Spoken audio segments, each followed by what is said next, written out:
In this video, we'll be discussing why real estate might outperform the stock market in 2021. Real estate.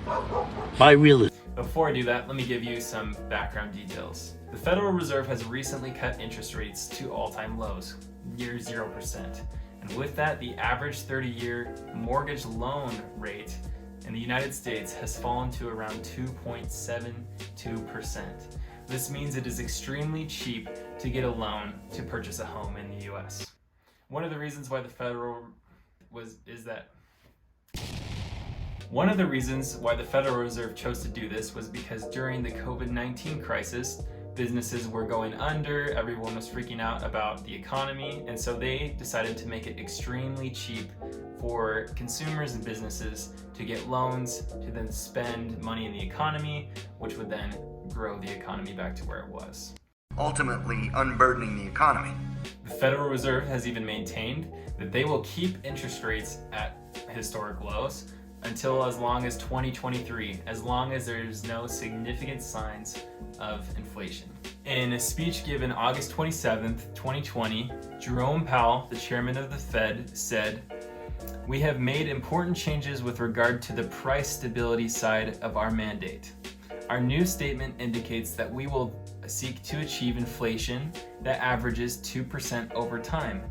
Therefore, following periods when inflation has been running below 2%, appropriate monetary policy will likely aim to achieve inflation moderately above 2% for some time."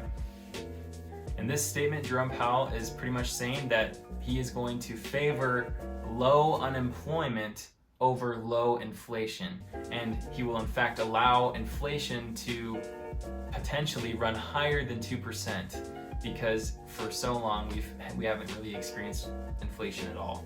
And I think right now many investors or average investors are not really considering the implications for inflation in the future. Means inflation goes up, you got it?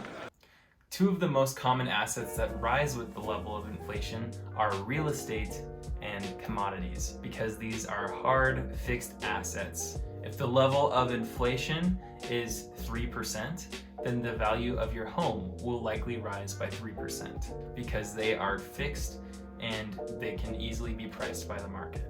This graph shows inflation-adjusted returns for the S&P 500. From 1968 to 1982, there was an average inflation rate of 7.38%. Interest rates were between 7 to 12%, with a peak of 18%. This means the cost of borrowing money was extremely high because money was losing its value.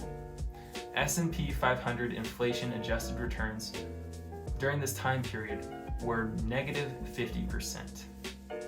Even though the S&P appeared to be stable or climbing, inflation quickly ate up and killed any real returns that people got during that time in the stock market. Compare that with this graph.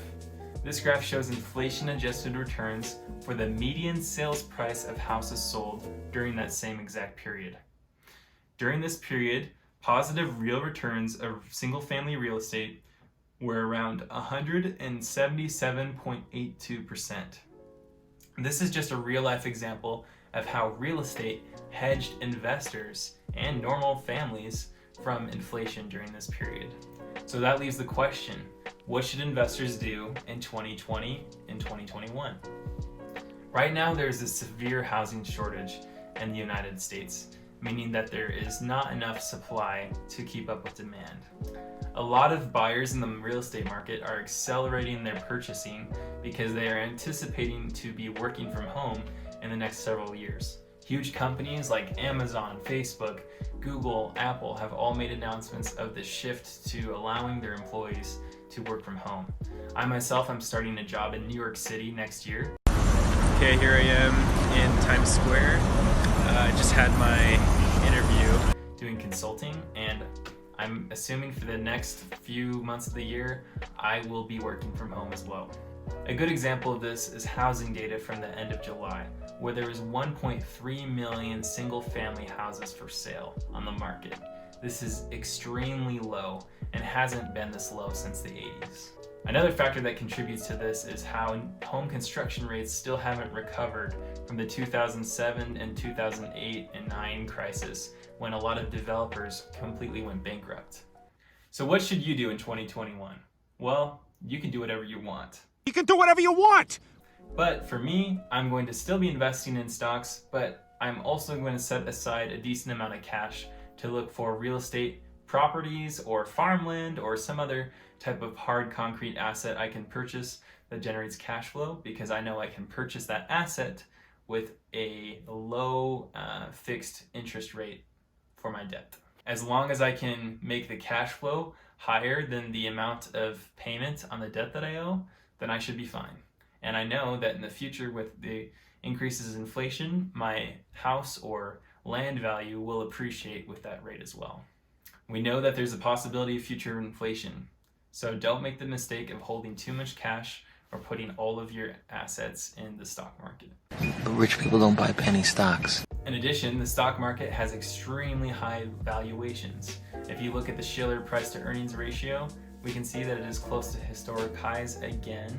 And although it might decline in the next few years as companies recover and earnings return to normal, we still know that the stock market has extremely high valuations, and you need to be careful about the money that you put into the market. Be careful. We also know that demand outweighs supply for homes. There's a historically low shortage of homes. However, real estate markets are inefficient, and there's a chance and a possibility for you, who might know your own geographic area a lot better than I do, to find good deals that are underappreciated in the market. So overall, don't stop investing in the stock market, but keep an eye out for things that will be able to protect you from inflation and generate cash flows for the long run. Because right now, it is extremely cheap to buy those kind of assets. It is still possible to find properties at a good location with a good price that can create wealth for you in the long run. That's all from me today, everybody. If you like this type of content, please leave a like, comment, and subscribe. I'm intending to post way more videos than I have in the past. I'm sorry things got busy, but I know that I'm going to stick to this YouTube thing a whole lot more.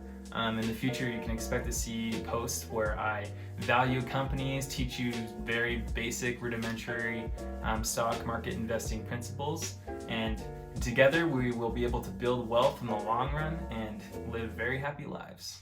Thanks everybody, and have a great day.